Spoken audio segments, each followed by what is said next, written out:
ഇപ്പോൾ വരുന്നത് വളരെ പ്രധാനപ്പെട്ട ഒരു വാർത്തയാണ്. ഗൂഗിളിന്റെ മാതൃകമ്പനിയായ ആൽഫബറ്റ് 2025 സ്വന്തമാക്കിയത് $400 ബില്യൺ വാർഷിക വരുമാനമാണ്. ലാഭത്തിന്റെ കാര്യങ്ങളിൽ റെക്കോർഡുകൾ ഭേദിച്ചു നിൽക്കുമ്പോഴും ഗൂഗിൾ തങ്ങളുടെ ജീവനക്കാർക്കായി വോളണ്ടറി എക്സിറ്റ് പാക്കേജസ് VEP പ്രഖ്യാപിച്ചിരിക്കുകയാണ്. ഇതിനർത്ഥം നിങ്ങൾക്ക് താല്പര്യമില്ലെങ്കിൽ പണം വാങ്ങി പിരിഞ്ഞു പോകാമെന്നാണ്. എന്തുകൊണ്ടാണ് ഗൂഗിൾ ഇത്തരം ഒരു ഷോക്കിംഗ് തീരുമാനം എടുത്തിരിക്കുന്നത്? AI എങ്ങനെയാണ് ഇതിന് കാരണമാകുന്നത് പരിശോധിക്കാം. ആദ്യം നമുക്ക് ആ കണക്കുകൾ ഒന്ന് നോക്കാം. ഗൂഗിൾ CEO സുന്ദർ പിച്ചെ കഴിഞ്ഞ ദിവസമാണ് 2025 സാമ്പത്തിക ഫലങ്ങൾ പുറത്തുവിട്ടത്. $400 ബില്യൺ എന്ന മാന്ത്രിക സംഖ്യ കമ്പനി ആദ്യമായി മറികടന്നു. ജെമിനി 3 എന്ന AI മോഡലിന്റെ വിജയവും ക്ലൗഡ് ബിസിനസ്സിലെ മുന്നേറ്റവുമാണ് ഈ വലിയ വിജയത്തിന് പിന്നിൽ.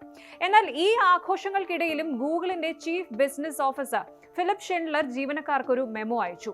അതിൽ അദ്ദേഹം പറഞ്ഞത് ഒരേ ഒരു കാര്യമാണ്: ഗൂഗിളിന്റെ പുതിയ വേഗതയോട് പൊരുത്തപ്പെടാൻ കഴിയാത്തവർക്ക് മാന്യമായി പടിയിറങ്ങാമെന്ന്.